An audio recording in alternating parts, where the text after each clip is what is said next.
Last week, I left my job as a highly paid software engineer at a tech company to work for myself.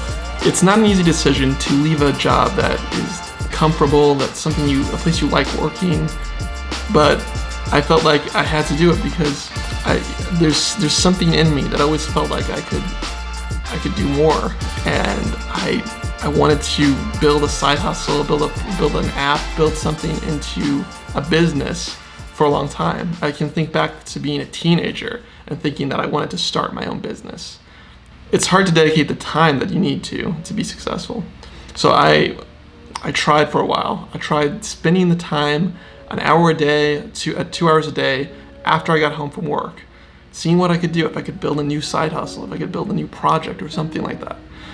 Initially, I would make a decent amount of progress. I would be excited about the project I was working on, but after a week or two went by, or a month, I would start to get more and more exhausted from doing this. And it was hard for me to keep the momentum going.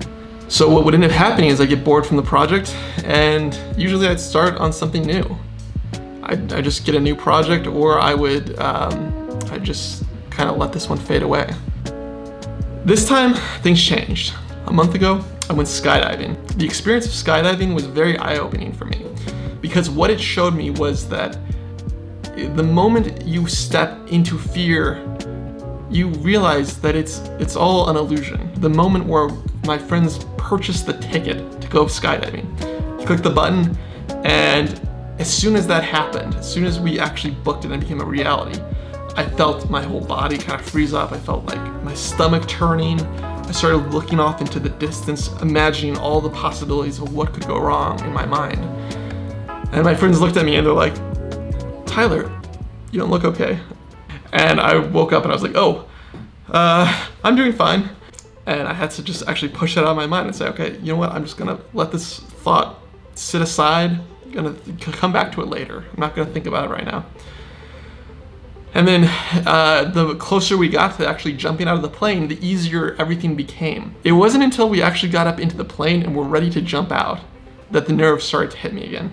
Next thing I know, I get pushed out of the plane, and I'm falling faster than I've ever fallen before, and I'm feeling just an overwhelming sense of what, this is it. It's either I die or I live. And there's no choice now in the matter. I can't do anything to change that. I just have to accept what the situation is. And so if I'm gonna accept that situation, then I might as well enjoy the view while I'm here, even if it's only for a little while longer. And then the parachute springs open, and I felt this huge relief. I felt the feeling of actually being alive. A couple weeks later, I was talking with a friend of mine, and I told him, I just don't have time for these projects. I want to work on them, but I just don't feel like I don't have the energy or the time. And I realized that my actions and my words and my thoughts just were not in alignment. I looked at myself and I realized I'm not being my authentic self. The only way I can actually be authentic to myself is to dedicate myself to the thing that I actually think is the most important for me in my life, to my projects, to the work that I want to do. And that was a realization for me that was so powerful, because I realized at that moment that I need to quit my job.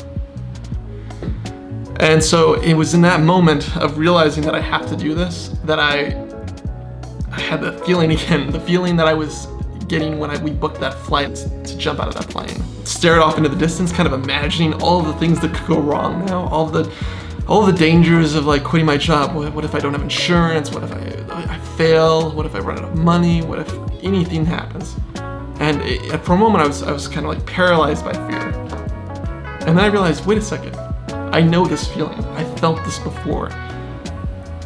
And I took each one of these fears and I looked at each one of them and I said, okay, well, how would I handle that? How would I handle that? And I realized that all of them are not as bad as they seem. That was the moment where I was able to make the decision to do this. So the next day I wrote my resignation letter. I brought that into my boss. And some time has passed, and my coworkers have all been amazingly supportive When I handed that resignation in and left my office, that was me stepping close to the edge of that plane, and that was me jumping out. Now it's time to see if I can open that parachute. So my first step towards doing that is this app I'm working on called travelhop.io. And that's an app I've been building a little bit on this channel.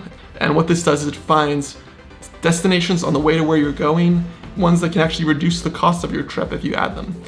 So if you want to follow my journey, subscribe to this YouTube channel where I'll be posting regular updates on this project and the other projects that I have planned. And I'm excited to see where everything goes. So I'll see you guys in the next video. Peace.